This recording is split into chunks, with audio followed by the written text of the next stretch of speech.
मनीष साहब, ये फरमाइएगा, ये जो कॉल है पिछली कॉल से कितनी मुख्तलिफ होगी?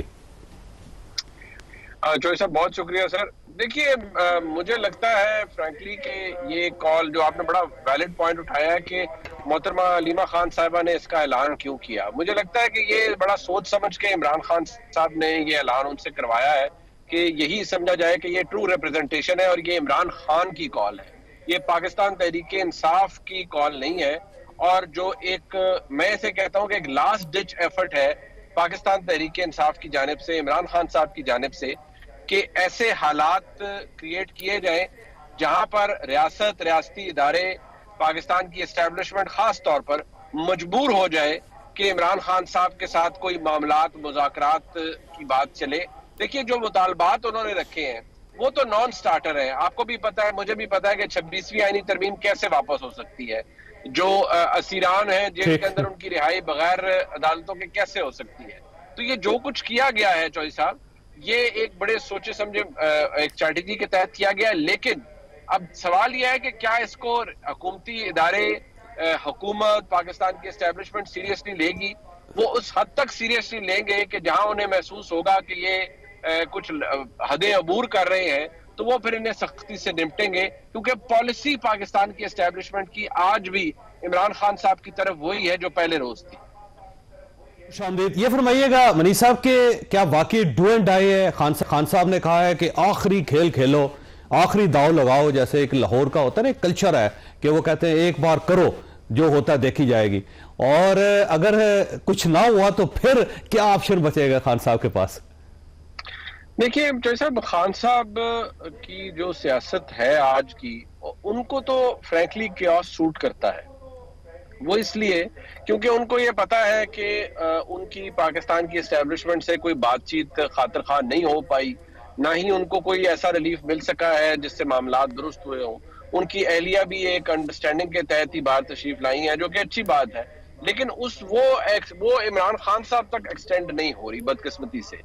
लिहाजा इमरान खान साहब को तो ये इस वक्त चाहिए कि एक ऐसा क्यास मच जाए, एक ऐसी सिचुएशन मच जाए जहां पर पाकिस्तान के अवाम और पाकिस्तान की फौज या रेंजर्स के साथ एक तसादुम बर्पा हो और लोग उस सिचुएशन में आ जाएं कि जहां बाकायदा तौर पर रियासत को भी हाथ पांव पड़ जाए कि जी अब हम करें तो क्या करें।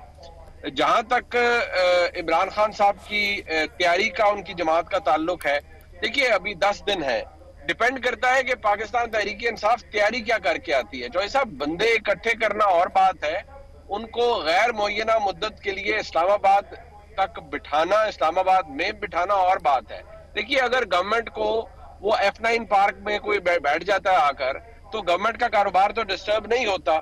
मसला तो हुकूमत को, जगलर वेन हुकूमत की वो है जहां आप बाकायदा तौर पर डी चौक को या रेड जोन के करीब इलाकों को ब्लॉक करते हैं, वहां पर उसको अंडर सीज कर देते हैं, जो कि 2014 में हुआ। क्या वो होने दिया जाएगा दोबारा? जवाब उसका नफी में आता है। हुकूमत से ज्यादा ये एग्जिस्टेंशियल क्राइसिस पाकिस्तान के मुक्तदरा के लिए भी है कि क्या वो इमरान खान साहब को, जो कि जेल में है, पाबंदी सलासिल है, उनकी जमात को इतना लेवरेज देंगे कि वो आए और फिर तूफान बदतमीजी करें। अभी थोड़ा मोटा उनसे पॉलिटिकली इंगेज किया जाएगा कि मामलात को शायद सुधारा जाने की कोई कोशिश की जा सके, लेकिन कोई अभी तक रियायत या छूट देने की बात तो नहीं हुई। इमरान खान साहब के लिए ये डू और डाई है, क्योंकि उन्हें कुछ मिल नहीं।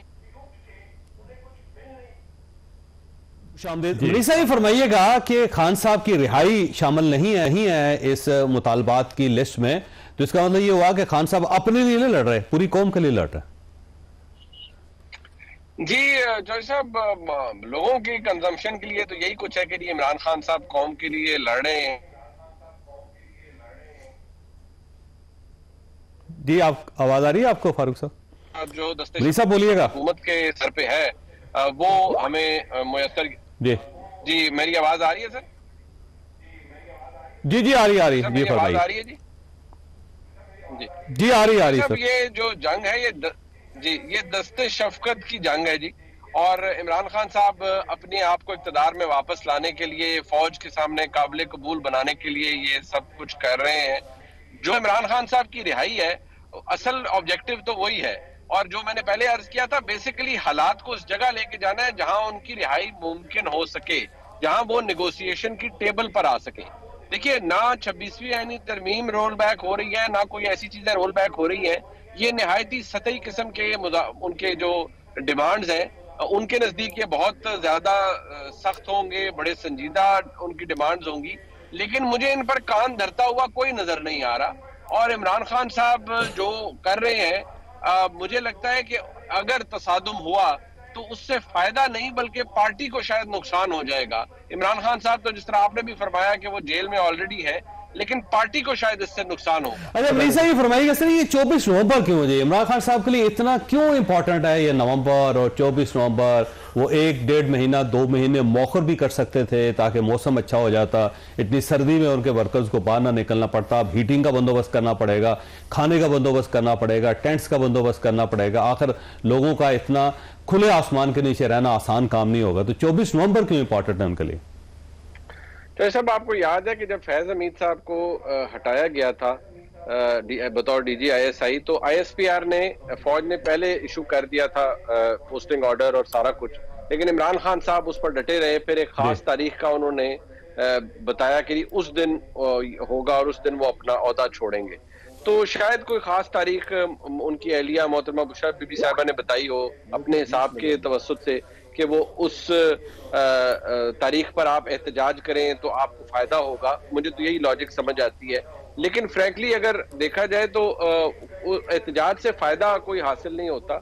और जो गंडापुर साहब की पोजीशन है, मुझे लगता है गंडापुर साहब के वो इतने ज्यादा एक निजाम और इस हर चीज का हिस्सा है कि वो हर एक को खुश करते फिरते हैं। जाहिर बात है उन्होंने फिर अपनी तड़ी भी लगानी होती है, लेकिन उनको ड्रेस डाउन भी कर दिया जाता है जब जरूरत होती है।